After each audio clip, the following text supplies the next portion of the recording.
लहरों से डरकर नौका पार नहीं होती, कोशिश करने वालों की कभी हार नहीं होती। तो आज इसी सकारात्मक पंक्ति के साथ शुरुआत करते हैं हम आज के इस नए प्रोग्राम की। तो देखिए, जैसा कि संस्कृत स्पेस टीम के द्वारा विगत कुछ दिनों से आपको वादा किया गया था और आप लोगों ने हमारा ध्येय हमारे यूट्यूब चैनल की डिस्क्रिप्शन में पढ़ा भी होगा कि संस्कृत क्षेत्र की जितनी होने वाली हायर एजुकेशन की परीक्षा हैं, चाहे वो सेंट्रल लेवल की हों चाहे वो स्टेट लेवल की हों, उन सभी परीक्षाओं की निःशुल्क तैयारी आपके साथ लेके आ रहा था संस्कृत स्पेस यूट्यूब चैनल।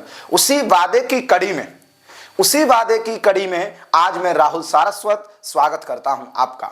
युवास्यात् साधु युवा।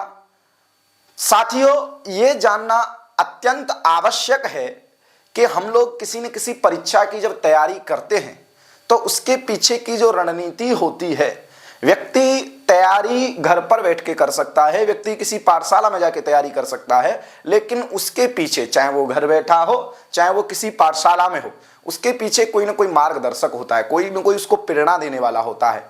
तो वही प्रेरणा का काम करे हमारे लेक्चर, प्रेरणा का काम करें हमारी क्लास। उसी उम्मीद के साथ संस्कृत स्पेस टीम आपके साथ कटिबद्ध है, अपने संकल्प को लेकर के, अपने प्रकल्प को लेकर आपके साथ समानांतर चल रही है। जैसा कि आप सभी को पता है कि आपकी कहते हैं ना कि अर्न बाय लर्न, अर्न के साथ साथ लर्न, मतलब लर्न के साथ साथ अर्न, पढ़ाई के साथ साथ कमाई, ये होता रहे तो इसका सबसे बेहतर विकल्प देखा जाए तो यूजीसी नेट जेआरएफ की जो परीक्षा है, जेआरएफ का जो स्कॉलरशिप है, वो आपको एक फाइनेंशियल कंडीशन देता है, साथ साथ आपको एलिजिबल बनाता है प्रोफेसर के लिए, असिस्टेंट प्रोफेसर हो चाहे वो प्रोफेसर हो चाहे वो लेक्चरर हो। तो इसलिए आपको जानना अत्यंत आवश्यक है कि यूजीसी नेट जेआरएफ की जो मंजिल है, जेआरएफ की, मैं नेट की बात नहीं करूंगा, हम बात करेंगे जेआरएफ की। तो जेआरएफ की जो मंजिल है, क्योंकि कभी कभी क्या होता है कि विशेष के अंदर सामान्य आ जाता है, कभी कभी क्या प्रायः विशेष के अंदर सामान्य आ जाता है, तो हमको स्पेशली जेआरएफ पर बात करनी है जिसमें स्वतः ही नेट आपका आ जाएगा। ठीक है, तो देखिए संस्कृत स्पेस का जो वादा था, उस वादे के साथ आज मैं आपके बीच उपस्थित हूं एक नई खुशखबरी लेके, एक नए उत्साह के साथ, नई ऊर्जा के साथ। तो आप लोग भी जो हमारे संस्कृत स्पेस यूट्यूब चैनल से जुड़ चुके हैं उनका बहुत बहुत धन्यवाद। जो नहीं जुड़े हैं वो हमारे चैनल को सब्सक्राइब करें और अपनी मंजिल आसान करें। देखिए साथियों, 16 तारीख, जैसे संस्कृत स्पेस टीम ने आपसे वादा किया था कि आने वाली कितनी तारीख, 16 मई 2023 से आपके बीच आने वाला था प्रोफेसर बैच। कौन बैच आने वाला था? Professor batch. आपको पता है कि इसका नाम प्रोफेसर क्यों रखा गया, इस बैच का नाम प्रोफेसर क्यों रखा गया? इसके पीछे एक कहानी है, इसके पीछे एक मोटिव है। क्या मोटिव है कि जब आप हमारे संस्कृत स्पेस यूट्यूब चैनल के माध्यम से, अपनी परिश्रम के माध्यम से, अपनी मेहनत के माध्यम से जब आप जेआरएफ के रिजल्ट को देखेंगे, जब आप 2023 के जेआरएफ को क्वालिफाई करेंगे और जब आप रिजल्ट को देखेंगे तो वहां लिखा आएगा you are qualified JRF and assistant professor. तो उसी सपने को लेकर के कि आप इस प्रोफेसर को लेकर के, इस प्रोफेसर बैच को देख करके साथ साथ अपनी मेहनत, जैसे कि देखा भी जाता है कि कोई व्यक्ति घर बैठा हो, चाहे कोई व्यक्ति ऑनलाइन माध्यम से तैयारी करे चाहे ऑफलाइन माध्यम से तैयारी करे, जो प्लेटफॉर्म वो अपना रहा है, चाहे वो गुरु परंपरा अपना रहा है, चाहे वो कोई ऑनलाइन वीडियो के माध्यम से देख रहा है, तो उसके पीछे कारण होती है उसकी मेहनत।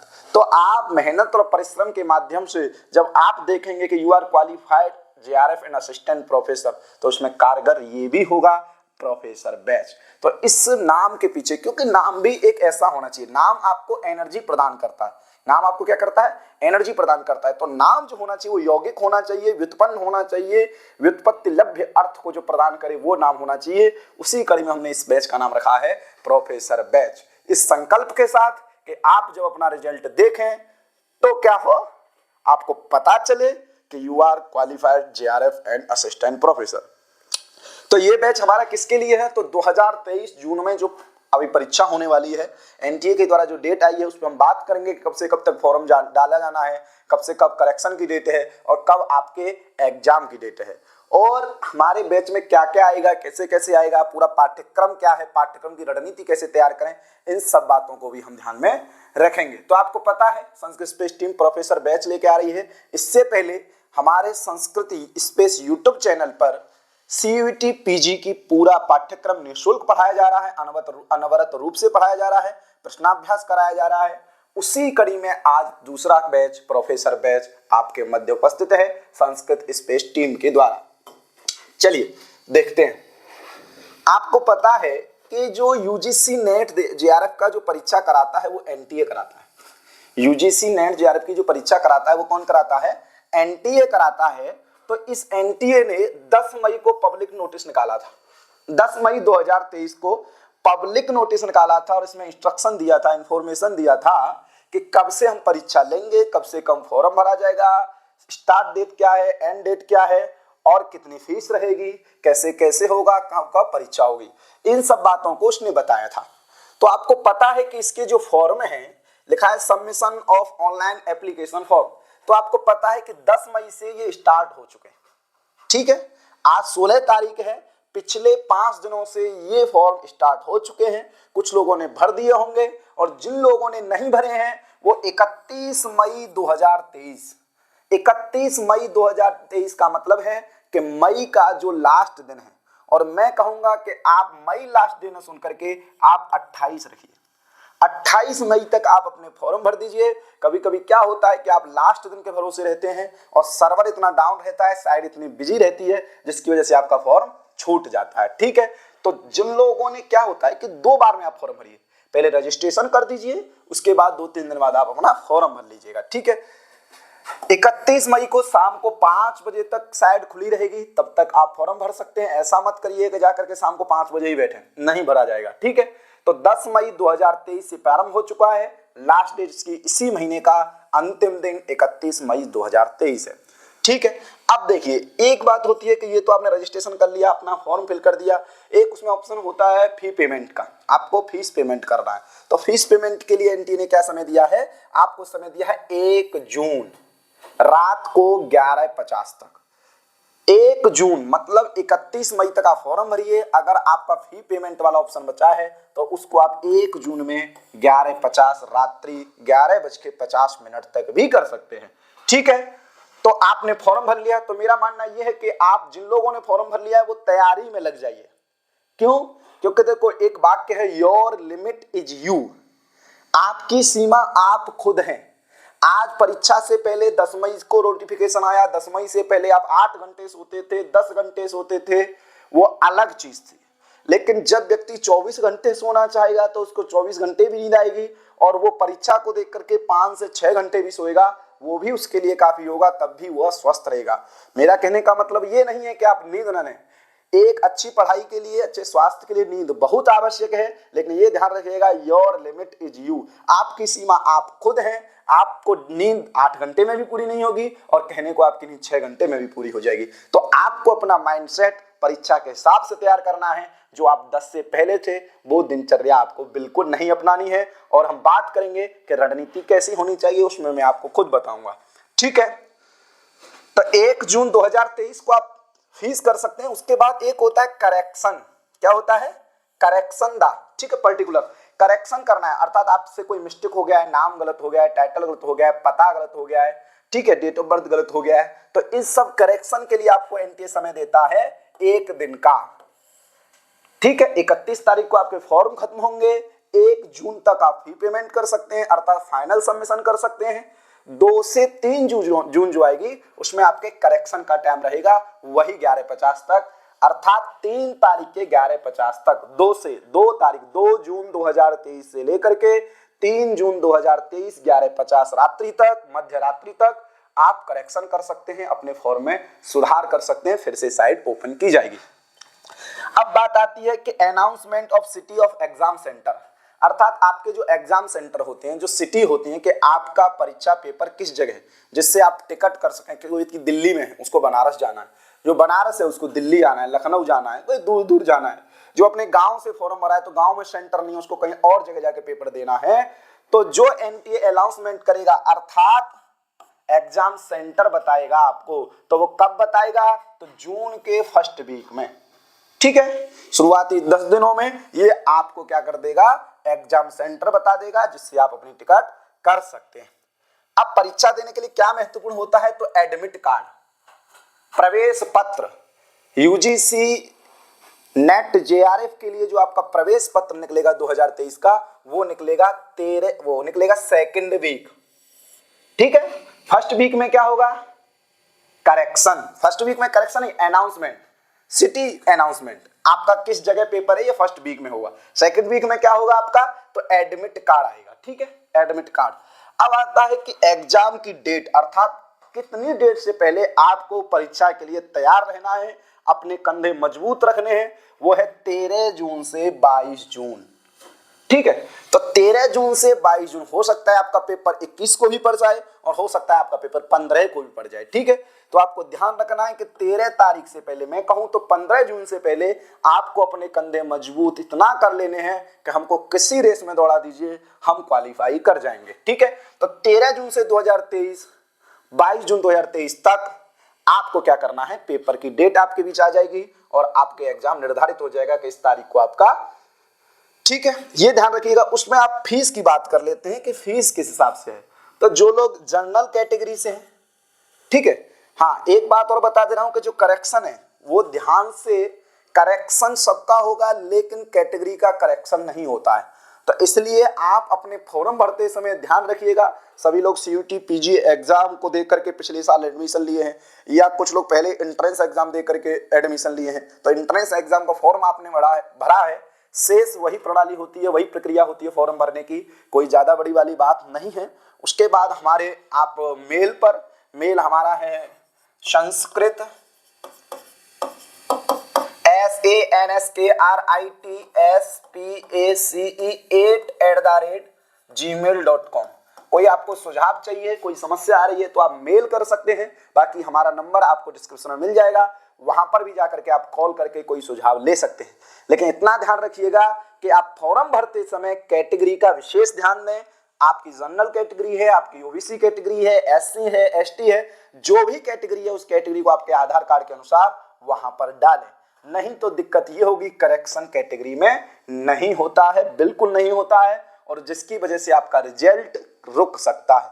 रुक क्या जाएगा, रिजल्ट तो आएगा लेकिन उसका कोई फायदा नहीं होगा। इसलिए आप कैटेगरी को ध्यान से डालें। तो जो जनरल है अर्थात जो अनारक्षित हैं, अनरिजर्व्ड हैं, उनको 1150 देना है। उनकी फॉर्म फीस जो लगेगी वो 1150 लगेगी। बाकी जो ईडब्ल्यूएस है जो 10% है उनका, और ओबीसी इनका 600 लगेगा। बाकी SC, ST, PWD, third gender इनका 325 लगेगा। तो अपनी अपनी कैटेगरी को डाल करके करेंगे तो वहां पर फी अपने आप शो करेगा। 1150 जनरल के लिए है, ईडब्ल्यूएस ओबीसी के लिए 600 है, एससी, एसटी, पीडब्ल्यूडी अन्य के लिए 325 है। तो ध्यान देने वाली बात यह है कि फॉर्म जिन्होंने नहीं डाला है सबसे पहले फॉर्म डालिए, नहीं तो आप रोज सोचेंगे और कम से कम 1 घंटा खराब करेंगे यही सोचने में कि फॉर्म डालना है। कभी किसी से बात करेंगे तो एक बार बैठ करके निर्णय लेकर के आप फॉर्म डाल दीजिए। ठीक है कि नहीं, तो फॉर्म डाल देंगे तो इससे ये होगा कि आप तैयारी में लग जाएंगे। तो आपकी परीक्षा की तैयारी, लोग परीक्षा की तैयारी बहुत पहले से कर रहे होंगे। ठीक है, आप पिछले 2 महीने से तैयारी कर रहे होंगे, आप पिछले 3 महीने से तैयारी करने होंगे, लेकिन जब व्यक्ति फॉर्म डाल देता है तो उसकी रफ्तार 2 गुनी हो जाती है। कल जब वो 4 घंटे पढ़ के तैयारी करते था, जब वो 8 घंटे करेगा, और जब एडमिट कार्ड आ जाता है तो वही तैयारी 16-17 घंटे की हो जाती है। ठीक है ना, तो आप फॉर्म डाल करके अपनी तैयारी को बढ़ाइए और ये भरोसा मत रखिए कि मैं लास्ट दिन ही फॉर्म डालूंगा, अभी तो दिन है। ठीक है, तो अभी दिन है लेकिन आपने आने वाले दिन नहीं देखे, तो कल वाले दिन पे भरोसा ना करके आज पे भरोसा करके अपने फॉर्म डालिए सबसे पहले। ठीक है, उसके बाद संस्कृत स्पेस के द्वारा जो प्रोफेसर बैच लाया जा रहा है उसकी आज पहली जो वीडियो है, पहला जो लेक्चर आ रहा है, उसमें आपको किन किन पॉइंट पे बात की जाएगी। तो पहले तो बताया जाएगा योग्य कौन है, इस JRF NTA UGC net JRF की परीक्षा के लिए योग्य कौन है, अर्थात लायक कौन है, कौन लायक है, कौन नालायक है। तो लायक मतलब कौन इसके योग्य है। तो आपको देखना, कई लोगों का प्रश्न रहता है कि सर जो एमए फर्स्ट ईयर में है, क्या वो परीक्षा दे सकते हैं, क्या उनका जेआरएफ मान्य होगा। अगर वो फर्स्ट सेम में जेआरएफ निकाल लेते हैं तो क्या वो एनटीए मानेगा, क्या वो यूजीसी मानेगी। तो इस प्रश्न का हम आंसर देते हैं यस, हाँ जरूर मान्य है। ठीक है, 2019 से पहले ये नहीं था, दिसंबर 2019 से हो गया है। तो ये ध्यान रखिएगा, जो एमए फर्स्ट सेम में हैं वो भी अगर अपनी मेहनत से जेआरएफ निकाल लेते हैं, अपने परिश्रम से जेआरएफ निकाल लेते हैं, तो ये बहुत अच्छी बात है, उनका जेआरएफ मान्य होगा, उनको भी स्कॉलरशिप मिलेगी पीएचडी के दौरान। अब देखिए, जो लोग बीए लास्ट ईयर में वो एग्जाम नहीं दे सकते, कौन कौन दे सकते हैं? जिनका एमए हो चुका है या जो अपेयरिंग में है, जो एमए में है, एमफिल में है, ठीक है। तो ये ध्यान रखिएगा, लायक वही है जो एमए फर्स्ट सेम है। मेरा मानना ये है कि जो एमए फर्स्ट सेम में होता है, तो एमए में आप लोगों ने देखा होगा 4 सेमेस्टर होते हैं, फर्स्ट सेमेस्टर, सेकंड सेमेस्टर 1 साल, और दूसरे साल में क्या होता है, थर्ड सेमेस्टर और फोर्थ सेमेस्टर। तो मेरा मानना ये है कि पहले सेम में जेआरएफ आए ना और दूसरे सेम में जेआरएफ जाए ना, पहले सेम में जेआरएफ आए ना और फोर्थ सेम तक जेआरएफ जाए ना।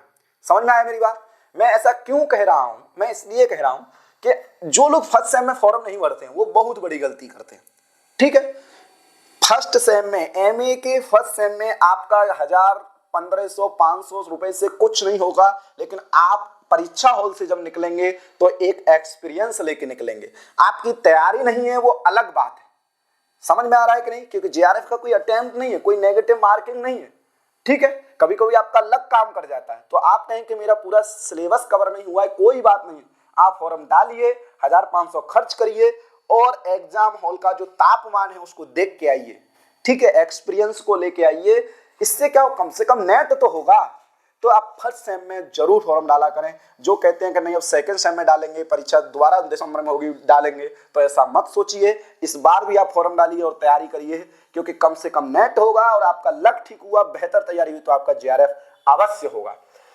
मेरा कहने का मतलब यह है कि फर्स्ट सेम में, फर्स्ट सेम जो होता है आपका पहला सेमेस्टर, उसमें आपका जेआरएफ नहीं आए। क्यों नहीं आए? कि अगर आपका फर्स्ट सेम में इतनी बड़ी परीक्षा आपने पास कर ली, जिनके पीछे जो कोई मोटिव लेकर चल रहे हैं कि नहीं भाई 6 महीने में हमको ये खत्म करना है, उसके बाद हम दूसरे एग्जाम की तैयारी करेंगे, उनके लिए फर्स्ट सेम में लाना आवश्यक है। लेकिन जो सोच के चल रहे हैं कि एमए में हम जेआरएफ देना है, एमए में हमें जेआरएफ निकालना है, तो अपने माइंड सेट को ये बना करके चलें कि हमारा फर्स्ट सेम में जेआरएफ नहीं आएगा तब भी चलेगा, लेकिन मैं कोशिश करूंगा, तैयारी अपनी करूंगा। इससे क्या होता है कि फर्स्ट सेम में जेआरएफ नहीं होता, लेकिन आपकी तैयारी इतनी स्ट्रांग हो लेती है, उसको आप दूसरे सेमेस्टर में भी कंटिन्यू कर लेते हैं। लेकिन जिनका फर्स्ट सेमेस्टर में जेआरएफ हो चुका है, वो अपनी पुस्तकों को बांध करके एक साइड में रख देंगे, वो उनको देखते भी नहीं है, देखेंगे जब सेमेस्टर की परीक्षा होगी, ठीक है। तो जो फोर्थ सेमेस्टर में जाकर के तैयारी करता है, जो थर्ड सेमेस्टर में जाकर जेआरएफ निकालता है, उसकी तैयारी स्ट्रांग होती है उसकी अपेक्षा जो फर्स्ट सेम में जेआरएफ निकाल के रखा है, ठीक है। तो फर्स्ट सेम में जो जेआरएफ निकाला है, जो थर्ड सेम में जेआरएफ निकाला है, इन दोनों में तैयारी किसकी स्ट्रांग होगी? जो थर्ड सेम में निकला है, क्योंकि उसका भी क्या है, नया नया है, ताजा ताजा है, ठीक है। तो ये ध्यान रखिएगा। और फोर्थ सेमेस्टर में इसलिए न जाए, फोर्थ सेमेस्टर से पहले निकल जाए। क्यों? क्योंकि आपके पास फिर प्रेशर बढ़ जाएगा, पीएचडी में एडमिशन लेने का प्रेशर बढ़ जाएगा, और तब तक आप नेट वगैरह निकाल के एलिजिबल हो जाओगे पीजीटी के लिए, हायर के लिए, असिस्टेंट प्रोफेसर के लिए, तो आपके पास अन्य परीक्षाओं का प्रेशर बढ़ जाएगा। इसलिए प्रयास करें कि आपका एमए के दौरान जेआरएफ निकल जाए, कड़ी मेहनत करें, ठीक है। तो मैंने कहा कि फर्स्ट सेम में लायक है, क्योंकि आपको, आपने देखा होगा, आपको शिवम दीक्षित जी हमारे टीम के मेंबर हैं, उनका फर्स्ट सेम में, जो लोग कहते हैं कि फर्स्ट सेम में मान्य होगा या नहीं, वो कह रहे थे नहीं होता है, तो ऐसा नहीं है। हमारे टीम में कई लोग ऐसे हैं जिनका फर्स्ट सेम में जेआरएफ निकला है और उनको आज स्कॉलरशिप मिल रही है यूजीसी के द्वारा, ठीक है। तो योग्य कौन है, इस पे चलते हैं। उसके बाद हम बात करेंगे क्या है पाठ्यक्रम। पाठ्यक्रम क्या है? यूजीसी एनटीए, मतलब एनटीए नेट जेआरएफ के द्वारा, एनटीए साइड के द्वारा जो नेट जेआरएफ का पाठ्यक्रम निर्धारित किया गया है, सिलेबस जो निर्धारित किया गया है, वह क्या है? क्योंकि पाठ्यक्रम को जो व्यक्ति जान लेता है उसका, मुझे लगता है कि 20% कहें या 15% कहें, पेपर तैयार रहता है। क्योंकि कई बार क्या करता है, हम लोग क्या करते हैं, त्याग, क्योंकि सभी एमसीक्यू क्वेश्चन आते हैं, आपके जो क्वेश्चन आएंगे 100 क्वेश्चन आएंगे, 100 क्वेश्चन आएंगे। 2 पेपर इसमें होते हैं, एक होता है आपका फर्स्ट पेपर, एक होता है सेकंड पेपर, ठीक है। सेकंड पेपर आपका, जब आप संस्कृत के हैं, आप हिंदी से हैं, तो आपका सेकंड पेपर मजबूत होना चाहिए। क्या होना चाहिए? मजबूत। के आप यहाँ पर 80 क्वेश्चन टच करें ही करें, 80 क्वेश्चन बिल्कुल टच करें। 80 से ज्यादा कर दें तो सोने में सुहागा, ठीक है, फिर तो कहना ही क्या। तो 80 क्वेश्चन बिल्कुल करें, और जब आप 90-95 का टारगेट करेंगे तब आपके 80 क्वेश्चन सही होंगे। और पहले में कितना क्वेश्चन आता है, 50 क्वेश्चन आता है। तो जो पढ़ता है, जो मेहनत करता है, उसका 25 प्लस जाता है, 25-30 प्लस उसके क्वेश्चन सही होते हैं जो नजर डाला होता है, ठीक है। तो लेकिन मजबूत क्या होना चाहिए आपका, सेकंड पेपर मजबूत होना चाहिए। अब इसमें कितने क्वेश्चन होते हैं, 100 क्वेश्चन होते हैं सेकंड पेपर में, इसमें कितने होते हैं, 50 होते हैं, टोटल 150 क्वेश्चन। एक क्वेश्चन 2 नंबर का होता है, तो 300 नंबर का ये आपका टोटल पूर्णांक होता है।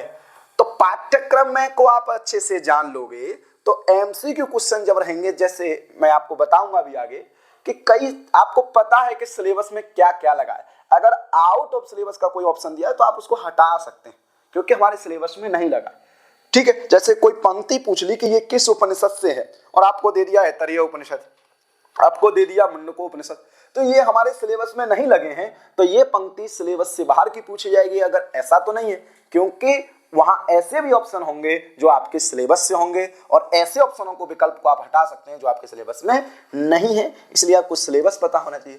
दूसरी बात क्या होगा कि एनटीए जेआरएफ का जो सिलेबस है, NTA net UGC net JRF का जो सिलेबस है, उसमें कुछ पार्ट ऐसे हैं कि एज इट इज उनको तुम याद कर लोगे तो आपके कई क्वेश्चनों की संभावना सही होने की रहती है। तो हमको पाठ्यक्रम बहुत अच्छे से पढ़ना चाहिए, ठीक है, क्योंकि हमको पढ़ना क्या है इससे ज्यादा जरूरी जानना यह है कि क्या नहीं पढ़ना है, ठीक है। तो उसके लिए कौन मददगार होता है, पाठ्यक्रम। पाठ्यक्रम से आप निर्धारित करिए कि आपको क्या करना है। अब आता है कैसे करें तैयारी। अब देखो ये बहुत बड़ा प्रश्न है, कैसे करें तैयारी, क्या बनाएं रणनीति, किसको कितना समय दें।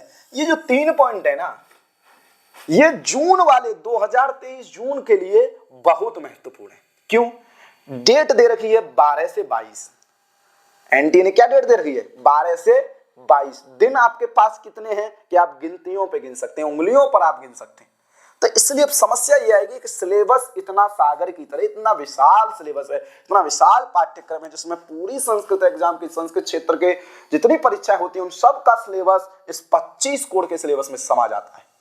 तो 3 पॉइंट आपके दिमाग में आएंगे, 3 क्वेश्चन आते होंगे, कैसे करें तैयारी, क्या रणनीति बनाएं, किस टॉपिक को कितना समय दें, किस टॉपिक से क्वेश्चन पूछ लिया जाएगा। तो ये सबसे बड़ा प्रश्न उभर के आएगा। क्या होता है कि ये जो जर्नी है ना जेआरएफ वाली, इस जर्नी में देखो एमए फर्स्ट सेम से लेकर के, एमए का जो फर्स्ट सेम है, ठीक है, एमए का जो फर्स्ट सेम है उससे लेकर के पीएचडी के जो 3rd ईयर लास्ट में, वो लोग भी इस एग्जाम को दे रहे हैं।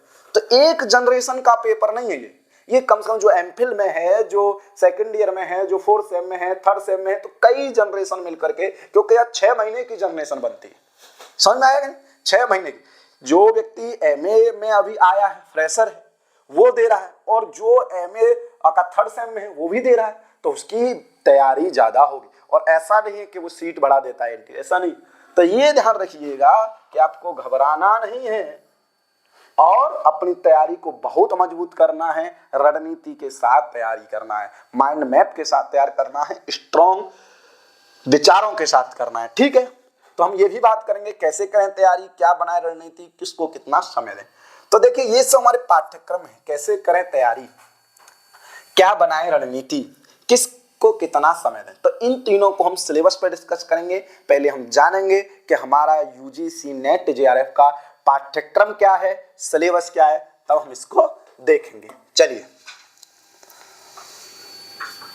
देखिए, आपको पता है कि जो एनटीए द्वारा निकला है, हमारा व्हाट्सएप ग्रुप है, आप हमारे डिस्क्रिप्शन में हमारी व्हाट्सएप ग्रुप की लिंक है, टेलीग्राम की लिंक है, यूट्यूब चैनल की लिंक है, तो वहाँ ये सिलेबस आपको प्रोवाइड कर दिया जाएगा, फर्स्ट पेपर का भी, सेकंड पेपर का भी। तो आप वहाँ से इस सिलेबस को देख सकते हैं, बाकी मैं आपको बता दे रहा हूँ, ठीक है। तो ये जो सिलेबस है किस कोड का है, 25 कोड का है, ठीक है। और 25 कोड का ऐसा सिलेबस है जिसको कह सकते हैं आप निचोड़, संस्कृत जगत की जितने परीक्षाएं, उन परीक्षाओं का ये निचोड़ मान लीजिए। अर्थात आपने ये टच कर लिया, कहते हैं ना कि जिसने ट्रक चला लिया वो सब चला लेगा, वही वाली बात है, ठीक है। तो सब में ले जाएगा, सब में पार पालेगा। तो देखिए 10 यूनिटें हैं हमारी, कितनी यूनिटें हैं हमारी, टोटल 10 यूनिटें हैं। और ये 10 यूनिट जो हैं वो 2-2 भाग में बटी हैं, ठीक है। कितने भागों में बटी हैं ये, 2-2 भागों में बटी हुई है। पहला है हमारा वेद, क्या है, वेद। दूसरा हमारा क्या है, दर्शन, ये ध्यान रखिएगा। टोटल 10 यूनिटें हैं और ये 10 यूनिटें हमारी 5 भागों में हमको बांटना है, वेद, दर्शन, व्याकरण, ठीक है, साहित्य, और इसमें आप कह सकते हैं धर्मशास्त्र, ठीक है। तो आपको ये 5 यूनिटें देखनी है जिसमें से वेद का 1, 2 वेद में, तीसरा दर्शन, चौथा दर्शन, 5वां व्याकरण, 6वां व्याकरण, 7वां साहित्य, 8वां साहित्य, 9वें में धर्मशास्त्र और 10वीं यूनिट में भी धर्मशास्त्र। तो टोटल आपकी 10 यूनिटें 5 भागों में बटी है। क्यों है भाई ऐसा?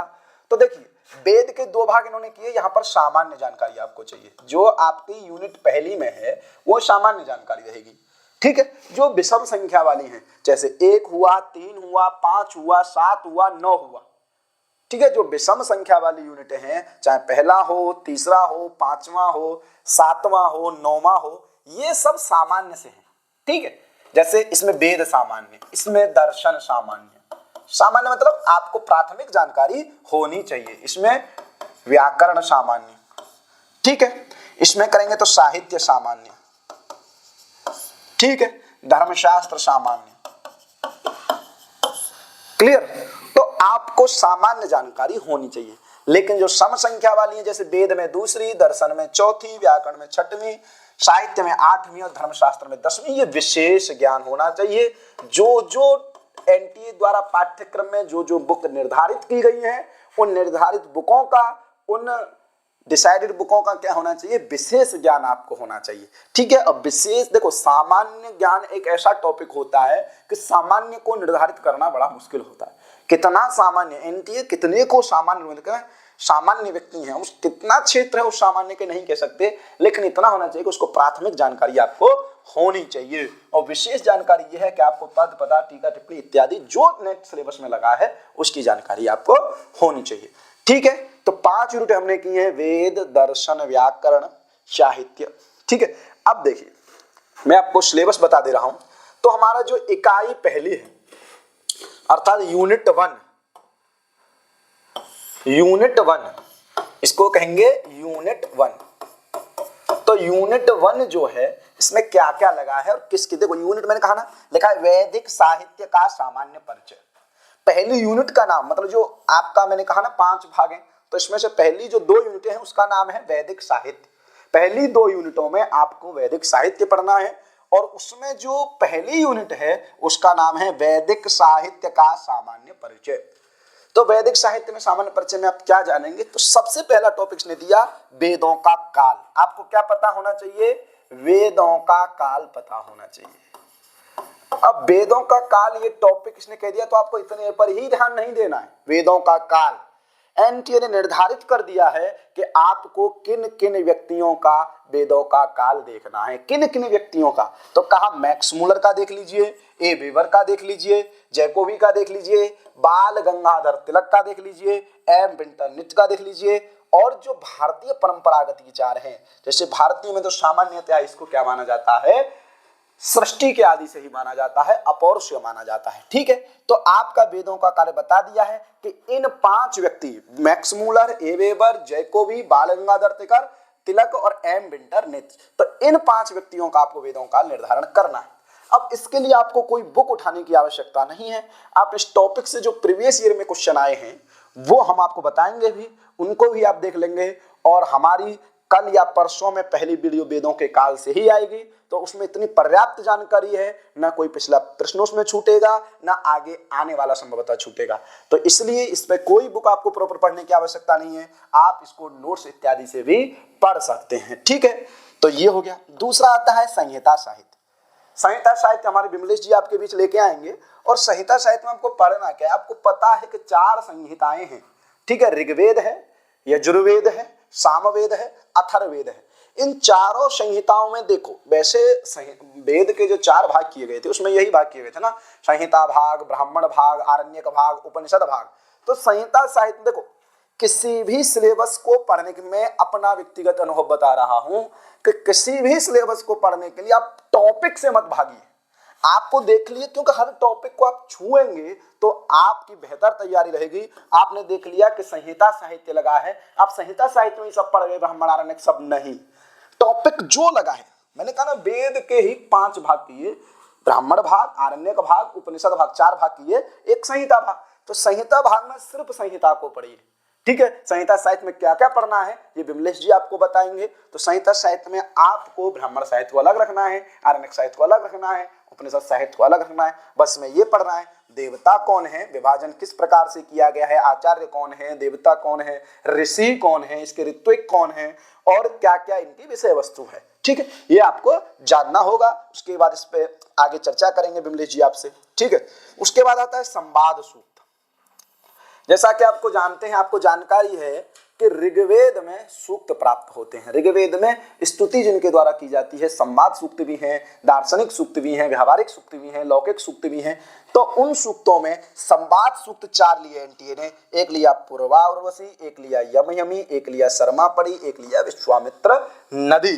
तो इन सूक्तों को भी आप देखिए और इन सूक्तों में आपको सिर्फ देखो, सामान्य जानकारी का मतलब क्या है कि ये किस मंडल के हैं, क्या जानना है आपको, किस मंडल के हैं, अर्थात किस मंडल के हैं, अर्थात इनकी स्थिति कहाँ है, कहाँ ये प्राप्त होते हैं, किस मंडल के हैं, कौन ऋषि है और कितने मंत्र हैं, ये ध्यान रखिएगा कितने मंत्र हैं।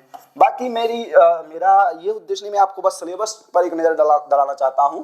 ये सब हमारी क्लासेस जब आएंगी और आप अपनी भी तैयारी करते रहिए, प्रीवियस ईयर के क्वेश्चन देखते रहिए, तो उसमें ये सब बताया जाएगा कि आपको किस टॉपिक से, क्योंकि ज्यादा समय आपके पास नहीं है, आप इतने विशाल टॉपिक 1 महीने में नहीं पूरा कर सकते हैं। 1 महीना है आपके पास और 1 महीने में आप 30 दिन पढ़ेंगे ही ऐसा नहीं है, आपके पास अपना भी काम होता है, कभी कोई इमरजेंसी आ जाती है।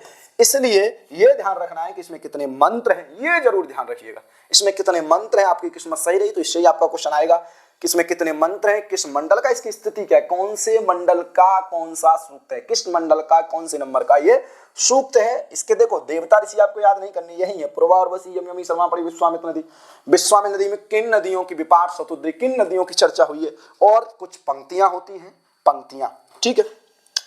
ब्राह्मण साहित्य आपको देखना है, ब्राह्मण साहित्य देखो सामान्य अध्ययन में भी दिया हुआ है और विशेष अध्ययन में भी दिया हुआ है। इसका मतलब यह है कि ब्राह्मण साहित्य आपको ये तो जानना ही है कि किस वेद से संबंधित कौन ब्राह्मण है, लेकिन उन ब्राह्मणों की विषय वस्तु भी जाननी है। किसी ब्राह्मण में 10 प्रपाठक हैं, किसी ब्राह्मण में 20 अध्याय हैं, तो उन अध्याय के अनुसार, प्रपाठकों के अनुसार आपको विषय वस्तु भी जाननी है। तो ये भी आपको एक क्लास में बताया जाएगा, मैं ही लेके आऊंगा। आरण्यक साहित्य भी इसी प्रकार से जानने हैं। और आपको पता है कि वेदों को जानने के लिए 6 वेदांगों की रचना हुई, शिक्षा, कल्प, व्याकरण, निरुक्त, छंद, ज्योतिष। तो इनको भी आपको जानना है, सामान्य जानकारी जाननी है, ज्यादा विशेष आपको इनका जानना नहीं है, ठीक है। चलिए अब यूनिट 2 की बात आती है, ठीक है। यूनिट 2 में आपको बताया कि ये भी किससे रिलेटेड है, वेद से ही रिलेटेड है। यूनिट 2 भी किससे रिलेटेड है, वेद से ही रिलेटेड है। लेकिन इसमें बस इतना प्रेशर आपके पास बढ़ जाएगा कि ये जब आप सामान्य पढ़ रहे थे, अब इसको थोड़ा विशेष पढ़ेंगे। जैसे संवाद सूक्त आपके ऋग्वेद के लगे, पहली यूनिट में आपके 4 संवाद सूक्त लगे हैं, पूर्वा उर्वशी, यमयमी, शर्मा पड़ी, विश्वामित्र नदी। उनको आपको विशेष ना पढ़ के सामान्य देखना है, उनका सायण भाष्य इत्यादि नहीं देखना। लेकिन अब जब विशिष्ट अध्ययन की बात करता है, वैदिक साहित्य के विशिष्ट अध्ययन की जब बात करता है, तो ये जो सूक्त लगे हैं आपके 17 सूक्त हैं। 1 2 3 4 5 6 7 8 9 10 11 12 13 14 15 16 17, ये टोटल जो 17 सूक्त आपके लगे हैं, इनका आपको सायण भाष्य भी देखना है। यही विशिष्ट है इसका, अर्थात पंक्ति तो याद होनी ही चाहिए। देखो मैं कहा ना, सिलेबस को पढ़ने से, सिलेबस को जानने से इतना फायदा हो जाएगा कि आपसे पूछ लिया जाएगा कि अग्नि सूक्त जो है वो किस मंडल का कौन से नंबर का सूक्त है, तो यही लिखा है, सिलेबस में लिखा है 1.1, ये मतलब पहले मंडल का प्रथम सूक्त। यहाँ लिखा है पहले मंडल का 25वां सूक्त, ठीक है ना। तो ये 3 सूक्त पहले मंडल के हैं, ठीक है। 1 सूक्त दूसरे मंडल का है, 1 सूक्त तीसरे का है, चौथे मंडल का कोई सूक्त नहीं है, 5वें का लगा है, 10वें के आपके 6 सूक्त लगे होंगे, 1 2 3 4 5, ठीक है। तो ये आपको ध्यान रखना है। तो सिलेबस पढ़ लेंगे तो पता चल जाएगा कि हिरण्यगर्भ सूक्त जो है 10वें मंडल का 121वां सूक्त है, ठीक है। तो ये जरूर ध्यान रखिएगा, ठीक है, कोई दिक्कत वाली बात नहीं है। हिरण्यगर्भ सूक्त जो है इसको प्रजापति सूक्त भी कहा जाता है, ठीक है। तो कंफ्यूज मत होइएगा, प्रजापति सूक्त भी कहा जाता है। क्लियर हो गया। 17 सूक्तों को आपको क्या क्या जानना है, किस मंडल का है, कौन ऋषि है, कौन छंद है, कितने मंत्र हैं, ये सब आपको इसमें जानना है। एक हम लोग सूक्त की तालिका आप लोगों के बीच लेके आएंगे, उसमें आपको बताएंगे भी, ठीक है। बाकी जो नोट्स कुछ होंगे हम लोग प्रोवाइड भी करेंगे, ठीक है। तो ये आपके जो सूक्त हैं ऋग्वेद के हैं, ये आपके शुक्ल यजुर्वेद के 2 सूक्त लगे हैं, शिव संकल्प सूक्त और राष्ट्र प्रजापति सूक्त। अथर्ववेद के 3 सूक्त लगे हैं, राष्ट्राभिवर्धन सूक्त, काल सूक्त और पृथ्वी सूक्त। तो आपको विशिष्ट अध्ययन इनका करना है। उसके बाद मैंने कहा था कि विशिष्ट अध्ययन में भी ब्राह्मण साहित्य लगा हुआ है। तो ब्राह्मण साहित्य में क्या देखना है, पहले प्रतिपाद्य विषय आ गया ना, वहां पर सिर्फ ब्राह्मण साहित्य जो सामान्य परिचय लगा हुआ है उसमें सिर्फ आपको इतना जानना था कि किस वेद का कौन सा ब्राह्मण है और कितने अध्यायों में विभाजित है, कितने प्रपाठकों में विभाजित है। लेकिन यहां पर जानना है कि उन अध्यायों की विषय वस्तु क्या है, उन प्रपाठकों की विषय वस्तु क्या है। तो प्रतिपाद्य विषय जानना है। उसके बाद जो विधि एवं उसके प्रकार को जानना है। कुछ याग होते हैं, अग्निहोत्र याग, अग्निष्टोम याग, दर्श पौर्णमास याग, पंच महायज्ञ, देव यज्ञ, पितृयज्ञ, तृतीय यज्ञ, नृयज्ञ, ब्रह्मयज्ञ। उसके बाद आख्यान है 2, एक सुनहसिप आख्यान और एक वांग मनसाख्यान, एक ऐतरेय ब्राह्मण का और एक आपके शतपथ ब्राह्मण का। तो ये दोनों लगे हैं, इनका भी आपको विशिष्ट अध्ययन करना है। उपनिषद में आप देख लीजिए, ईश कटकेन बृहदारण्यक, तैत्तरीय और श्वेता श्वेता, ठीक है ना। तो ये 6 उपनिषद लगे हैं, ईश कटकेन बृहदारण्यक, तैत्तरीय और श्वेता श्वेता। वैदिक व्याकरण, निरुक्त एवं वैदिक व्याख्या पद्धति, ये चौथा टॉपिक आपका जो उसमें से क्या क्या पढ़ना है। तो पहला है ऋक प्रातिशाख। ऋक प्रातिशाख के आचार्य शौनक का है, ठीक है। 3 अध्याय 18 पटल है और उब्बट का भाष्य प्राप्त होता है। उसमें से आपको क्या क्या देखना है इसमें से, तो समानाक्षर देखने हैं, संध्यक्षर देखने हैं, ठीक है। अष्टौ समानाक्षराणि, चत्वारि संध्यक्षराणि, अघोष देखने हैं, सोष्म देखने हैं, स्वर भक्ति देखनी है, यम कौन होते हैं देखना है, रक्त संज्ञक कौन है, संयोग संज्ञक कौन है, प्रगृह संज्ञा और रिफित संज्ञा। ये आपको कुछ पॉइंट हैं जो आपको जानने हैं, शायद 11 होंगे, 1 2 3 4 5 6 7 8 9 10 पॉइंट है। तो ये 10 पॉइंट आपको ऋक प्रातिशाख से जानने हैं, ज्यादा नहीं है, 1 2 सूत्र की बात है। ये टॉपिक आपका 2 घंटे में क्लियर हो सकता है, तो इसको आप भी ध्यान दीजिएगा। अब आता है जो निरुक्त की बात। सो निरुक्त को थोड़ा ध्यान से देखिएगा। देखो ये सरल है, नाम विचार आप देख लेंगे, आख्यात विचार देख लेंगे, उपसर्ग का अर्थ, निपातों की कोटियां, ये सब ज्यादा बात नहीं है। तो ये आपको 4 टॉपिक हैं, नाम विचार, आख्यात विचार, क्योंकि ये 4 पद है, नाम, आख्यात, उपसर्ग, निपातानि, पद जातानि, ठीक है ना। तो ये 4 पद हैं, इन 4 पदों को आपको जानना है। बस इसमें उपसर्गों का अर्थ देखना है और निपात की कोटियां देखनी है, ठीक है ना।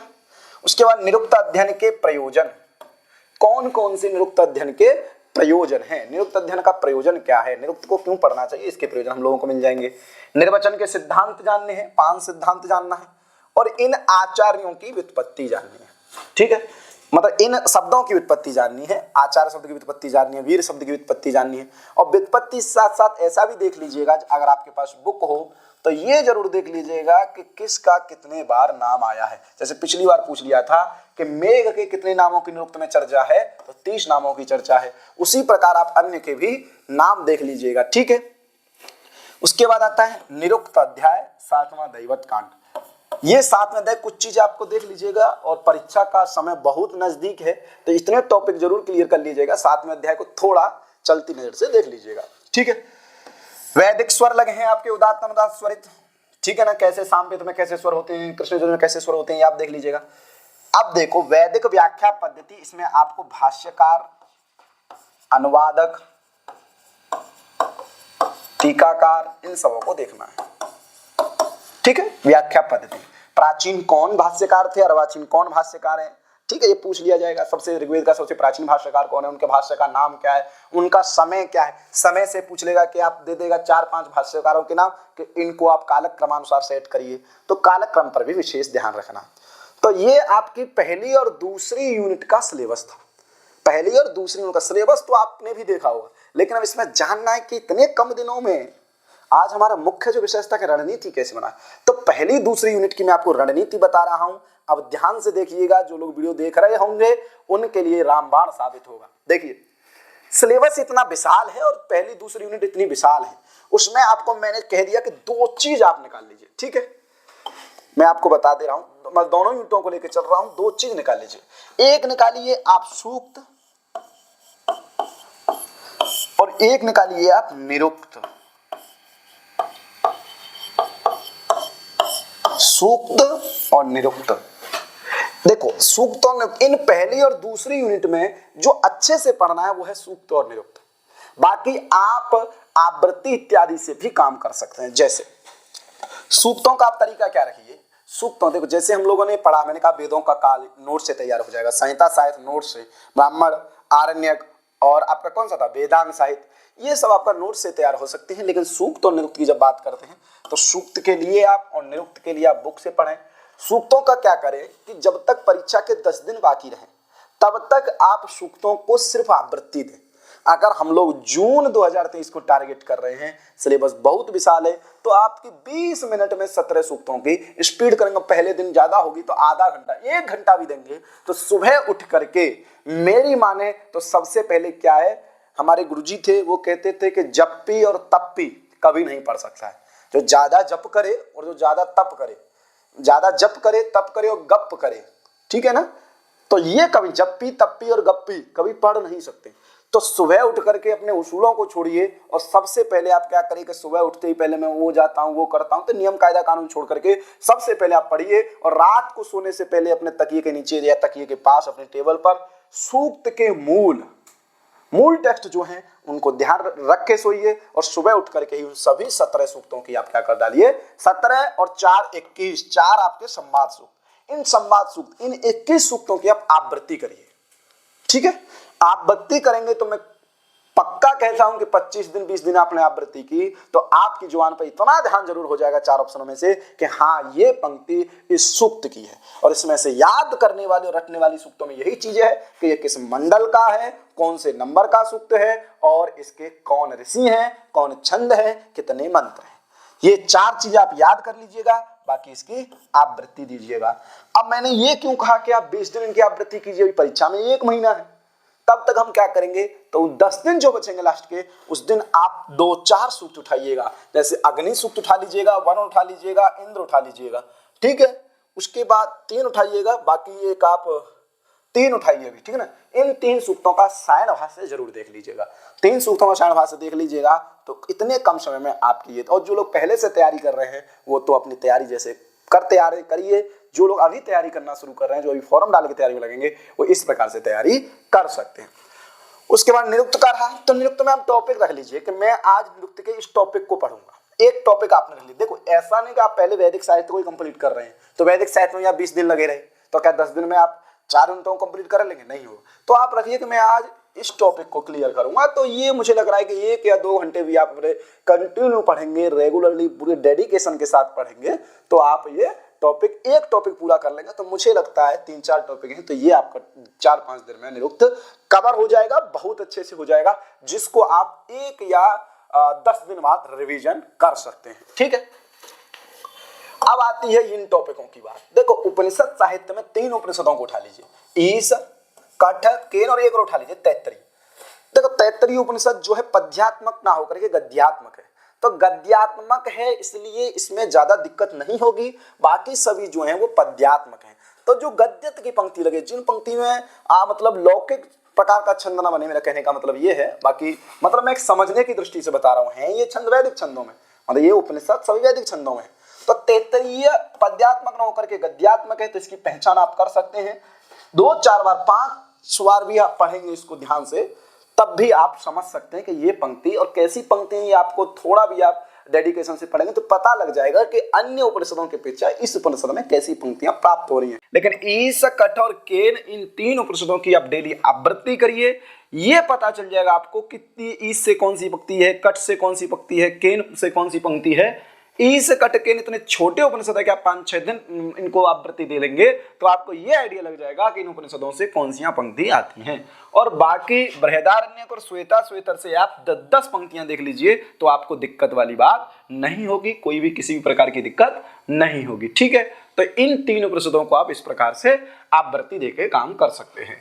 ये मैंने आपको बता दिया कि ये आप किसी नोट से देख सकते हैं, कपिल द्विवेदी जी की बुक से देख सकते हैं।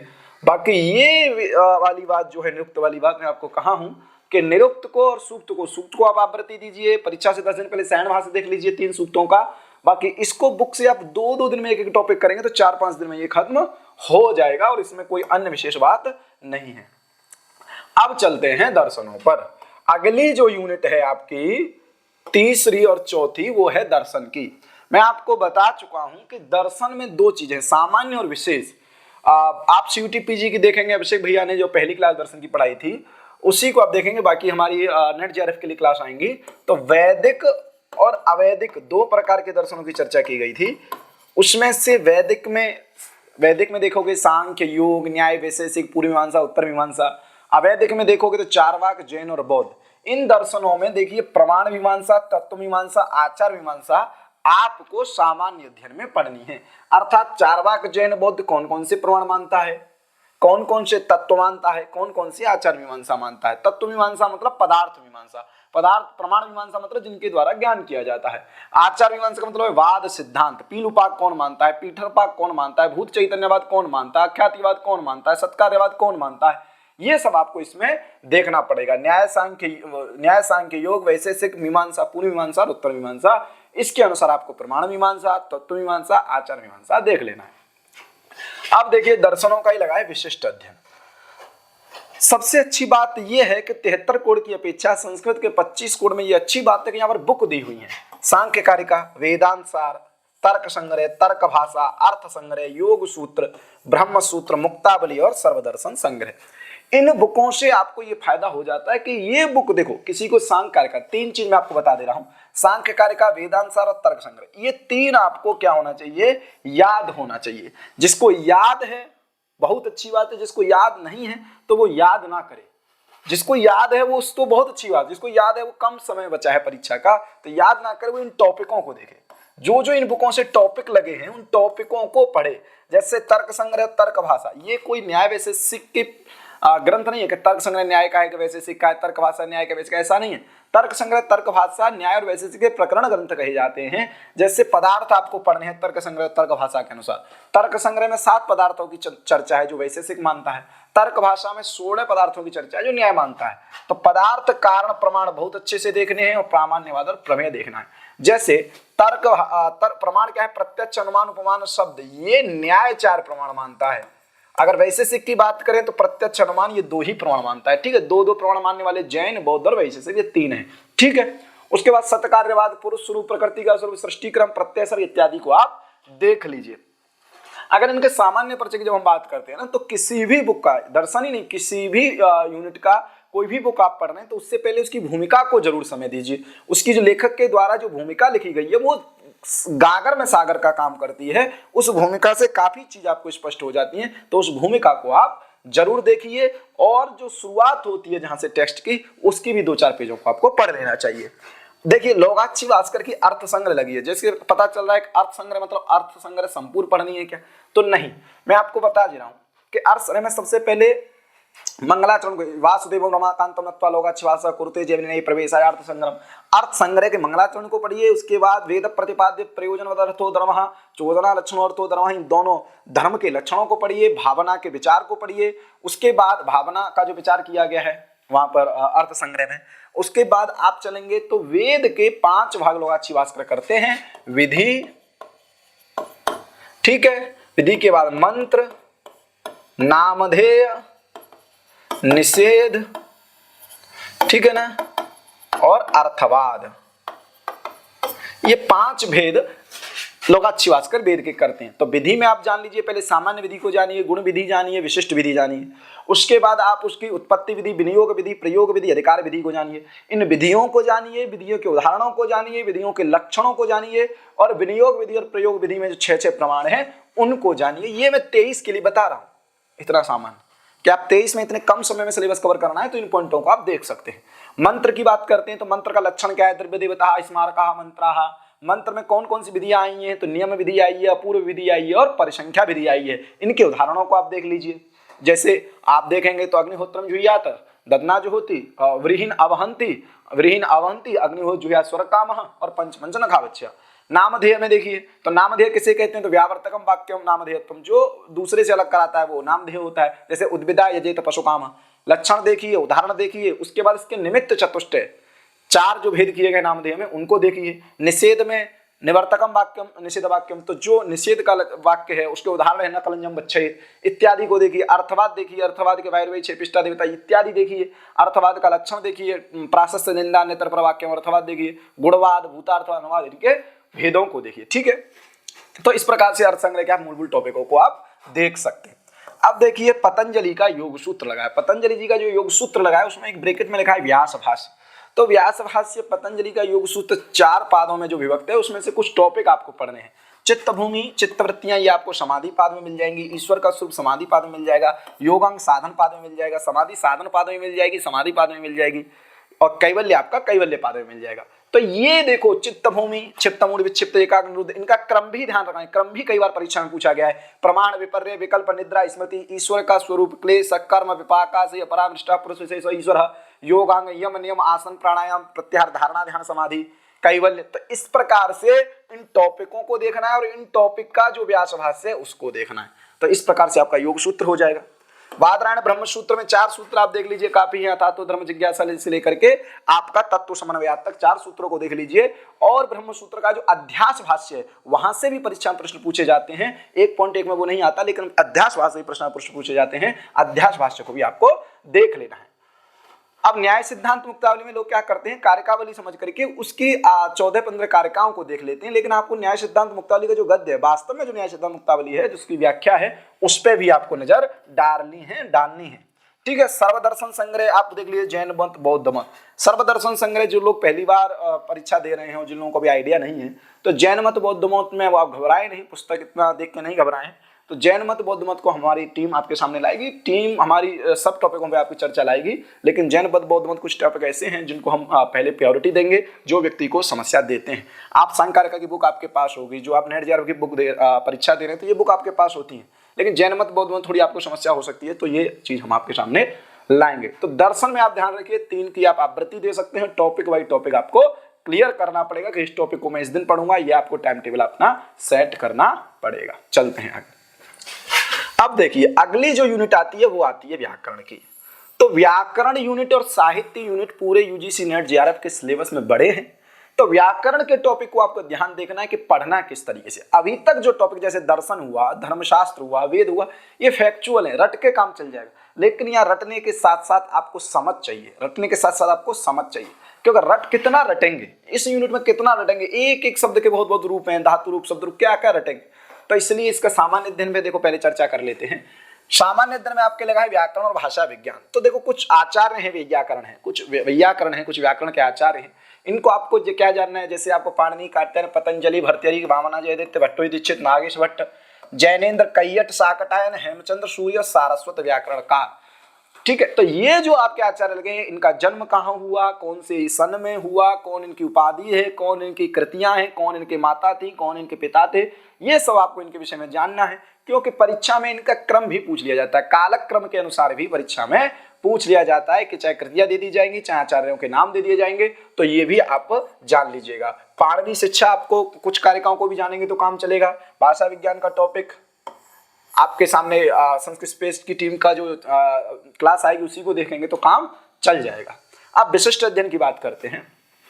विशिष्ट अध्ययन में देखिए ये सब संहिता, संयोग, गुण वृद्धि, परसन्निकर संहिता, अनुनंतरा संयोग, आदिम गुण वृद्धिरादैच, ठीक है। और प्रातःकार लिंग प्रमाण वचन माते प्रथमा कृतद्धि समासाश्च, सॉरी प्रातः नहीं, अर्थवत धातु प्रत्यय प्रातिपदिकम, ठीक है। युस्त्राख्यम नदी शेषो घ सखी अलंत्यात् प्रवृद्धा अप्रत्यय काल प्रत्यय। तो ये सब सूत्र आप ध्यान रखेंगे। सूत्र ध्यान रखना है, सूत्र की वृत्ति ध्यान रखनी है और उसके द्वारा कौन सी संज्ञा होती है ये आपको ध्यान रखना है परिभाषा में।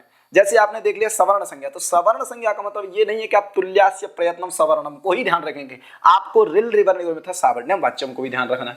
पद संज्ञा की बात करें तो आपको सुप्तिगंतम पदम को ध्यान नहीं रखना है, आपको साथ साथ में स्वादिष्ट श्रवणम स्थाने और स्थितिच इस सूत्र को भी ध्यान रखना है। संधि आप लोगों की तैयारी होती है, आप सीयूटी पीजी दे करके आप लोग सब आए हैं तो आप संधि के मामले में अमीर हैं, तो यहाँ पर आपको दिक्कत नहीं होगी। सुबंत की बात करें, सुबंत हो चाहे तिगंत हो, दोनों की बात करें तो यहाँ पर जिन लोगों को तैयार नहीं है वो एक बार रूप माला देख लें कि शब्दों के अकारण शब्दों के कैसे रूप चलते हैं, कैसे चलते हैं, ये सब भी आप देख ले। बाकी हम लोग क्लास लाएंगे, अपने से भी आप देख सकते हैं। तो रचना, अनुवाद, कौमुदी इत्यादि में हमारी सीयूटी पीजी क्लास पढ़ी है, उसमें भी जाकर के आप शब्द रूपों को समझ सकते हैं। ठीक है। समास आपको लघु सिद्धांत कौमुदी के अनुसार देखना है, जिनको आता है, जिन्होंने तैयार किया है, जो पहले से तैयारी कर रहे हैं उनको कोई दिक्कत नहीं है, जो तैयारी नहीं कर रहे हैं वो लोग सूत्र और उदाहरण देख सकते हैं। ठीक है। तद्धित आपको सिद्धांत कौमुदी के अनुसार पढ़ना है। प्रत्ययान पढ़ने आपको ऋजंत, सनंत, यगंत, यंगलोगंत और नाम धातु। ये आपको देखो, ये जो प्रत्यय है यहाँ तक के प्रत्यय तक ये आपको कृत्य प्रक्रिया में मिल जाएंगे। क्लास पड़ी हुई है आप कृत्य प्रत्यय प्रथम, कृदंत, प्रथम, सीयूटी, पीजी, उससे आपका काम चल जाएगा, तो ये आप देख सकते हैं। स्त्री प्रत्यय लघु सिद्धांत कौमुदी के अनुसार है, तो इसमें कोई बड़ी बात नहीं है, आप एक दिन में इसको कवर कर सकते हैं। कारक प्रकरण को बहुत अच्छे से देखने की आवश्यकता है, तो आपको जो समय देना है ना, तो कारक प्रकरण, महाभाष्य, वाक्यपदी एवं भाषा विज्ञानी, यही व्याकरण थोड़ा ज्यादा समय देना है। बाकी आप 20-50 दिन में भी तैयार नहीं कर सकते, आपको सिर्फ रूप ही देखना पड़ेगा। परीक्षा का समय बहुत नजदीक है। महाभाष्य में देखिए, महाभाष्य में आपको शब्द परिभाषा से चलेंगे, उसके जब अध्ययन के उद्देश्य की बात करते हैं, प्रयोजनों की बात करते हैं, तो प्रयोजन महाभाष्यकार ने 2 प्रकार से बताए हैं महाभाष्य में। एक गौण प्रयोजन बताएं, एक मुख्य प्रयोजन बताएं, एक आनुषंगिक प्रयोजन बताएं, एक प्रधान प्रयोजन बताएं। वहां पर उनका क्रम पूछ लिया जाता है। 13 जो आनुषंगिक प्रयोजन है उनका क्रम पूछ लिया जाता है, तो उनके क्रम पर भी ध्यान रखना है। बाकी जो जो टॉपिक लगे, अब वाक्यपदीयम ब्रह्मकांड में ये स्फोट का स्वरूप, शब्द ब्रह्म का स्वरूप, शब्द ब्रह्म की शक्तियां, स्फोट ध्वनि का संबंध, शब्द अर्थ का संबंध, ध्वनि के प्रकार, भाषा के प्रकार, इन सबसे संबंधित वाक्यपदी में कारिकाएं दी गई हैं। उन कारिकाओं को आप रट सकते हैं, उन कारिकाओं को आप देख सकते हैं, सब आपको बताया जाएगा। ठीक है। तो ये मैं आपको एक सिलेबस की मोटी मोटी जानकारी दे रहा हूं कि आपको दिक्कत ना हो। ठीक है। उसके बाद देखिए साहित्य में, व्याकरण के बाद अगर टॉपिक कोई बड़ा है तो वो है साहित्य। साहित्य का टॉपिक ऐसा टॉपिक है कि यहाँ पर कुछ चीजों को आपको बहुत अच्छे से पढ़ना है, कुछ आप आवृत्ति से काम चला सकते हैं। सबसे पहले साहित्य में जो सामान्य परिचय लगा है आपका 7वीं यूनिट का, तो भास, अश्वघोष, कालिदास, शूद्रक, विशाखदत्त, भारवी, माघ, हर्ष, मानव, दंडी, बहुभूति, भट्टनारायण, बिलहन, श्रीहर्ष, अंबिकादत्त व्यास, पंडिता क्षमाराव, वी राघवन और श्रीधर भास्कर वर्डेकर, ये 3 आधुनिक हैं। बाकी सब आप प्राचीन में देख सकते हो, अंबिकादत्त भी आधुनिक है। तो ये जो आचार्य लगे हुए हैं साहित्य के, इनका काल जानना है, ये कहाँ के थे, किस राजा के आश्रित कवि थे, कौन इनकी कृतियां हैं, कौन इनकी माता हैं, कौन इनकी उपाधि है, कौन इनके पिता हैं, किस किस प्रकार से विभाजन किया है, ये सब आपको इसमें जानना है, क्योंकि इनके कालक्रम के अनुसार भी प्रश्न पूछा जा सकता है। 5 कवि दे देगा, बोल देगा कि आरोह क्रम से सेट करो, अवरोह क्रम से सेट करो, ये आपको याद होने चाहिए। काव्य शास्त्र में आपको पता है फेमस 6 संप्रदाय हैं। रस संप्रदाय है सबसे पहले, उसके बाद अलंकार संप्रदाय आती है, रीति संप्रदाय आती है, और आपकी ध्वनि संप्रदाय आती है, फिर आपकी वक्रोक्ति संप्रदाय आती है और औचित्य संप्रदाय आती है। इन 6 संप्रदायों को जानना है, 6 संप्रदायों के आचार्य को जानना है, प्रधान ग्रंथों को जानने हैं और किस प्रकार से उन ग्रंथों का विभाजन है, ये सब इत्यादि इसमें जानना है। पाश्चात्य काव्य शास्त्र की बात करें तो अरस्तु, लॉन्जाइनस, क्रोंचे, इनके सिद्धांतों को, इनकी कृतियों को जरूर जान लें। गूगल पे डालें, विकिपीडिया पे अरस्तु, लॉन्जाइनस, क्रोंचे, वहां पर जो दर्शन, साहित्य इत्यादि से रिलेटेड जो बुक हो आप उनको जरूर जान लीजिएगा। अरस्तु, लॉन्जाइनस, इन सबकी बुकों को जरूर ध्यान दीजिएगा, बुक्स जो भी हैं ये ध्यान रखिएगा। अब विशिष्ट अध्ययन की बात करते हैं, तो विशिष्ट में देखेंगे पहले पद्य लगाए, फिर नाट्य लगा। तो पद्य में देखिए बुद्ध चरितम, रघुवंश, किरातार्जुनीयम, ये 3 को आप डेली आवृत्ति कर सकते हैं। शाम के समय आप इन तीनों की डेली आवृत्ति कर सकते हैं, बहुत अच्छा। और एक और बात बता दे रहा हूं, जो ग्रंथ पद्य है भाई ये छंद में लिखे गए, तो छंद में ऐसे ही नहीं लिखे गए, इनका कोई ना कोई मतलब था। छंद में इसलिए लिखे गए कि ये गेय हो, अर्थात इनको गाने योग्य बनाया गया, आप लयबद्ध इनको गा सकें, सुर से गा सकें। तो आप जब भी आवृत्ति करेंगे सुर के साथ करेंगे, चाहे जल्दी करेंगे लेकिन सुर के साथ करेंगे। सुर के साथ छंद में इनकी आवृत्ति करने से ये फायदा होगा कि जब आपके परीक्षा में प्रश्न आएगा और आपको ऑप्शन नहीं पता होगा सही, तो आप उस पंक्ति को गा के देख लेंगे, और जब गा के देखेंगे तो छंद बिठाएंगे, और छंद बिठाएंगे तो आपको ये पता रहेगा रघुवंश में अनुष्टुप है, किरातार्जुनी में वंशस्थ है, तो इसके पता होने से आप वहां पर सही आंसर लगा सकते हैं। इसलिए हमेशा इन पद्य ग्रंथों को छंद में ही गाने का प्रयास करें। तो इन तीनों की आप आवृत्ति दीजिए, इन 2 की आप जो सूक्तियां हैं मुख्य मुख्य देख लीजिए। शिशुपाल वध में कुछ शब्दों के अर्थ भी पूछ लेता है, फिर भी शेर के पेपर देख करके आप इनको भी अनुमान लगा सकते हैं। नाट्य ग्रंथों की बात करते हैं तो आपके नाट्य ग्रंथ देखिए 7 लगे हैं, 1, 2, 3, 3, 6 और 7। इन नाटकों में देखिए कौन सी विभाजन किस प्रकार से है, किस अंक का किस नाम, क्या नाम है, किसमें कितने अंक हैं, कौन नायक है, कौन नायिका है, पर्यावरणीय क्या क्या जानकारी प्राप्त होती है, किस नदी की चर्चा है, किस पहाड़ की चर्चा है, किस वृक्ष की चर्चा है, और किस ऋतु का पहले वर्णन किया गया है, विदूषक का नाम क्या है, तो ये सब आप इसमें चर्चा दे सकते हैं। मंगलाचरण क्या है, भरत वाक्य क्या है, प्रमुख प्रमुख सूक्तियां क्या है, कौन कौन सी सूक्ति किस किसने कही है, और सबसे मुख्य बात पात्र, स्त्री पात्र और पुरुष पात्र। विशेष पात्र में ध्यान देकर, जब कोई पात्र एक बार क्यों ना आया हो, 2 बार क्यों ना आया हो, उस पात्र को भी ध्यान देना है, क्योंकि यूजीसी नेट जेआरएफ की परीक्षा है, ज्यादा फेमस चीज नहीं पूछता, ठीक है। तो ये आपको ध्यान देना। 10 कुमार चरितम, हर्ष चरितम, कादम्बरी सुकनासोपदेश, ये 3 चीज आपको गद्य से लगी है। तो गद्य में थोड़ी पात्रों को जान लीजिए, कथा कहानी को जान लीजिए, समय कम है और समय मिले तो आप बुक से पढ़ सकते हैं। जैसे आप कभी पूछ लेगा विश्व चरितम किसकी रचना है, अब आपको पता चलेगा कि विश्व चरितम तो सिलेबस में ही नहीं लगी है, लेकिन सिलेबस को आप अगर ध्यान से पढ़ेंगे तो लगा है 10 कुमार चरितम का अष्टम उच्छ्वास, और 10 कुमार चरितम का जो अष्टम उच्छ्वास है उसी का नाम है विश्रुत चरितम। तो सिलेबस को पढ़ने से ये फायदा होता है, सिलेबस को पढ़ने से भी क्वेश्चन ठीक होते हैं। चंपू काव्य में नल चंपू लगा है त्रिविक्रम भट्ट का प्रथम उच्छ्वास में, तो मंगलाचरण देख लीजिए, कुछ प्रमुख सूक्तियां हैं नल चंपू की जो हमेशा पूछी जाती हैं, उनको देख लीजिए, ठीक है। तो ये आप देखेंगे तो इसको भी तैयार आप कर सकते हैं। साहित्य दर्पण काव्य प्रकाश को बहुत अच्छे से देख लीजिए, टॉपिक वाइज टॉपिक आप जाकर के परिच्छेद और उल्लास के हिसाब से उनको पढ़ लीजिए। अलंकार में आप क्या करेंगे, अलंकार लेंगे, उसका लक्षण लेंगे और उदाहरण लेंगे, तब भी आपका काम चल जाएगा। ध्वन्यालोक के प्रथम उद्यत 19 कारिकाएं हैं, तो कारिकाओं को आप याद करिए और कारिकाओं का थोड़ा अर्थ देख लीजिए और प्रीवियस ईयर के पेपर देख लीजिए। वक्रोक्ति निधन जिन्होंने पढ़ा है बहुत अच्छी बात है, जिन्होंने नहीं पढ़ा है वो ज्यादा दिमाग खराब ना करें और मंगलाचरण और उनका काव्य लक्षण, काव्य भेद इत्यादि देख लें।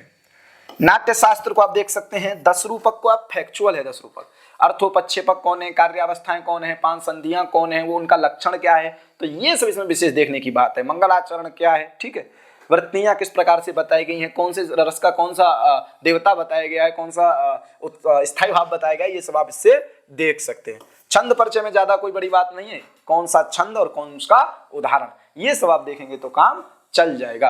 तो मेरे कहने का मतलब यही है कि ये साहित्य वाली यूनिट और व्याकरण वाली यूनिट में आप यहाँ पर ज्यादा समय देखो, वहां पर आपको कहाँ समय देना है, कारक में समय दीजिए और महावाक्य में समय दीजिए, वाक्य पदीय में समय दीजिए और भाषा विज्ञान में समय दीजिए। बाकी अब थोड़ा थोड़ा भी पढ़ते रहेंगे तो काम चलाएंगे। और साहित्य दर्पण काव्य प्रकाश समय दे करके यहाँ दे करके और नाट्यों पे थोड़ा समय दे करके 10 रूपक पे समय दीजिए और इसको आप सिलेबस को कवर कीजिए, ठीक है। मेरा कहने मतलब सिलेबस आप जरूर कवर कीजिएगा, पॉइंटों को टच जरूर कीजिएगा। ऐसा ना हो कि परीक्षा में आप सोचें कि ये तो मैंने पढ़ा ही नहीं है, तो ज्यादा दिक्कत हो जाती है, ठीक है। अब चलते हैं आगे। अब हमारी जो अंतिम यूनिट है, अंतिम यूनिट में किसकी बात करते हैं, तो पुराण, इतिहास, धर्मशास्त्र और अभिलेख शास्त्र। रामायण महाभारत में जो आपको पढ़ना है सेम टॉपिक है, विषय वस्तु काल, रामायण कालीन समाज, परवर्ती ग्रंथों के लिए प्रेरणा स्रोत, साहित्यिक महत्व और रामायण में आख्यान। उसी प्रकार महाभारत में विषय वस्तु काल, महाभारत कालीन समाज, परवर्ती ग्रंथों के लिए प्रेरणा स्रोत, साहित्यिक महत्व, महाभारत में आख्यान। इन टॉपिकों को आप नोट्स इत्यादि भी तैयारी कर सकते हैं और हम लोगों की क्लास आएंगी, आप उस पर भी डिपेंड रह सकते हैं और बहुत अच्छा कोई प्रश्न आपका नहीं छूटेगा। तो आपको विषय वस्तु काल और परवर्ती ग्रंथों के लिए प्रेरणा स्रोत, रामायण में आख्यान, ये टॉपिक तो आपको पूरे तैयार होनी चाहिए। और इसी में देखो विषय वस्तु इत्यादि में आप देख लोगे तो इसी में टीका ग्रंथ, रामायण के जो टीका ग्रंथ है उनको भी देखना है, महाभारत की जो टीका है उनको भी देखना है, और किस कांड विषय वस्तु में, किस कांड में, किस पर्व में कौन कथा आई है, ये भी आपको जानकारी होनी चाहिए। पुराण में आपको महापुराण जानने हैं, उपपुराण जानने हैं और पौराणिक जो आख्यान है वो भी जानने हैं, और कुछ विशेष पुराण की, कुछ महत्वपूर्ण पुराणों की, सभी पुराण महत्वपूर्ण हैं लेकिन कुछ जो फेमस पुराण हैं उनमें से आपको कुछ विषय वस्तु भी आपको जान लेनी है। स्मृतियों में परिचय आप देख सकते हैं, याज्ञवल्क्य स्मृति का कर लीजिए, मनुस्मृति का कर लीजिए। तो ये बुक्स आपके यहाँ पर भी लगी हैं, विशिष्ट अध्यय में भी लगी है मनुस्मृति, याज्ञवल्क्य स्मृति। तो इन बुक्स की जो भूमिका है उसको भी देखेंगे तो आपका काम चल जाएगा। लिपि, अभिलेख की सामान्य परिचय, ये सब क्लास आपकी यहाँ आएंगी तो आप देख सकते हैं। बाकी यूट्यूब के माध्यम से भी देख सकते हैं, एनसीईआरटी से भी देख सकते हैं। निम्नलिखित ग्रंथों का विशिष्ट अध्ययन की बात करते हैं तो कौटिल्य अर्थशास्त्र प्रथम विनयाधिकारिक लगा हुआ है, ये सब आपको बुक से देखना होगा। मनुस्मृति प्रथम द्वितीय सप्तमाध्याय बुक से देखना होगा। इसमें कुछ फैक्चुअल चीजें जो आपको याद करनी है, कुछ लाइनें हैं, कुछ फैक्चुअल चीजें जो आप पढ़नी है और लाइनें हैं जो आपको याद करनी है।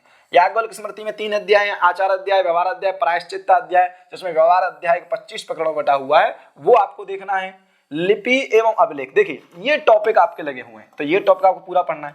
अशोक के अभिलेख में आपको प्रमुख शिलालेख, प्रमुख स्तंभलेख ही पढ़ने, क्या प्रमुख है इसका मतलब सब पढ़ने हैं।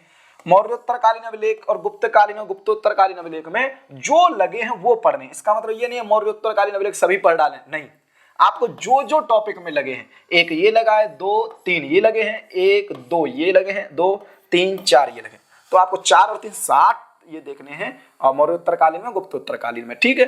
बाकी इससे रिलेटेड जो भी संस्कृत स्पेस टीम के द्वारा क्लास आएंगी आप उनको फॉलो करिए और रेगुलर रहिए, ठीक है। संस्कृत स्पेस टीम प्रयास करेगी कि आपके सामने क्लास लाई जाए और ऐसे टॉपिकों पे क्लास लाई जाए जहां पर आपको समस्या होती है, चाहे भाषा विज्ञान हो, निरुक्त हो, चाहे वेदों का काल हो, चाहे आपका अभिलेख हो, याज्ञवल्क्य स्मृति हो, अर्थशास्त्र हो, क्लास आपके सामने आएंगी।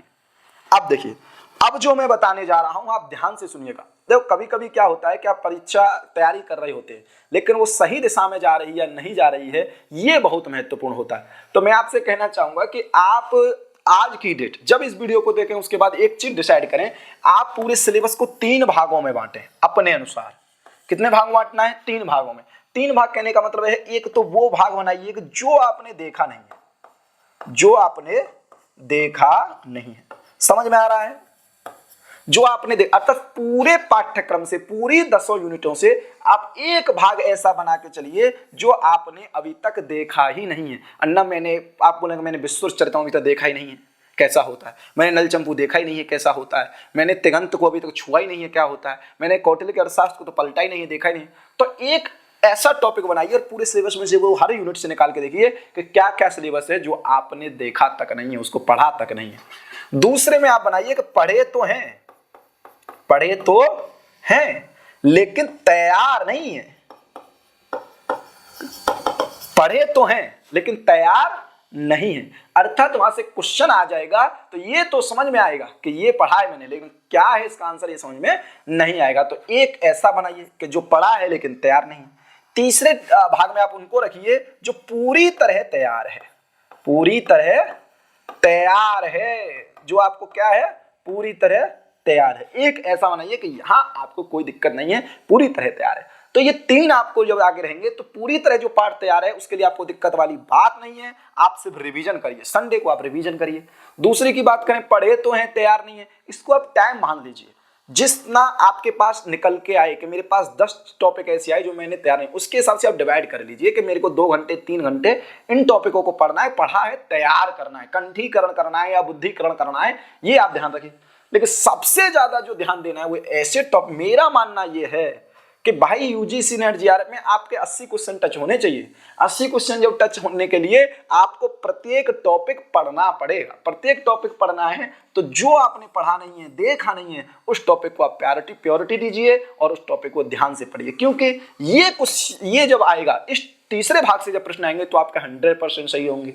दूसरे से आएगा तब 50-50% चांस रहेगा, क्योंकि आपको पढ़ा है लेकिन तैयार नहीं है। इसका मतलब गलत भी हो सकता है, सही भी हो सकता है, लक पे काम करेगा ये। लेकिन जब आप 1% में बिल्कुल पढ़ा देखा नहीं है, ऐसे क्वेश्चन आपको आ जाएंगे तो 100% आप गलत करके आएंगे। इसलिए आप इसको 50% में लाने का प्रयास करिए। 50% वाले को तीसरे वाले में भाग लेकर, मतलब पूरी तरह तैयार 100% में लाने का प्रयास करिए। इस प्रकार से आप 3 भाग बना करके अपने सिलेबस को समझ सकते हैं और तैयार कर सकते हैं। दूसरी बात, अब आता है फर्स्ट पेपर। तो फर्स्ट पेपर देखो, संस्कृत हिंदी वालों में ज्यादातर क्या होता है, फर्स्ट पेपर इतना बेहतर ना होकर के सेकंड पेपर थोड़ा मजबूत होता है। तो सेकंड पेपर जो मजबूत है उसको और मजबूत करिए। जो 80 जा रहे हैं वो 90 टारगेट करिए, जो 70 कर पा रहे हैं वो 80 टारगेट करिए। तो इस प्रकार से आप मजबूत कर लेंगे तो जो सहारा लगाएगा वो फर्स्ट पेपर लगाएगा। जो पढ़ने में ठीक ठाक हैं, जो अच्छा पढ़ते हैं, उनका 25 क्वेश्चन सही होता है, 25 से 30 क्वेश्चन के सही होता है। अच्छा और करेंगे तो 30, अर्थात थोड़ा भी अगर डगमगाएगा, अगर आपने 80 सोचा है सेकंड पेपर में लेकिन आपका 75 रह गया तो आपका फर्स्ट पेपर वहां पर सहायता कर देगा। तो आपके जीआरएफ आने में आपका प्रोफेसर बैच प्रोफेसर बनाएगा आपको, इसमें कोई दो राय नहीं है। तो आप बने रहिए संस्कृत स्पेस यूट्यूब चैनल के साथ। जिस किसी को भी फॉर्म भरने में कोई दिक्कत आ रही है, मैं कह चुका हूं कि आप फॉर्म भर दीजिए। प्रयास करिए कि आने वाले 1-2 दिन में आप फॉर्म भर दें, फी पेमेंट कर दें, जिसकी वजह से आप एक ध्येय को लेकर के, लक्ष्य को लेकर के तैयारी की ओर बढ़ सकें। ठीक है। दूसरी बात मैं आपको यह बता देना चाह रहा हूं कि संस्कृत स्पेस टीम के द्वारा आपके मध्य नित्य प्रतिदिन प्रयास किया जाए, क्लास लाई जाए और ऐसे टॉपिकों से क्लास लाई जाए जहां पर छात्रों को दिक्कत होती है, परीक्षार्थी को दिक्कत होती है। इसलिए हमारे चैनल के साथ बने रहें और डिस्क्रिप्शन में जिस किसी को कोई सुझाव चाहिए, कोई सुझाव देना हो, कोई सुझाव लेना हो, कोई अपनी समस्या बतानी हो, तो आप हमारे डिस्क्रिप्शन से नंबर लेकर के और मेल लेकर के हमको कांटेक्ट कर सकते हैं। युवा स्यात् साधु युवा। धन्यवाद।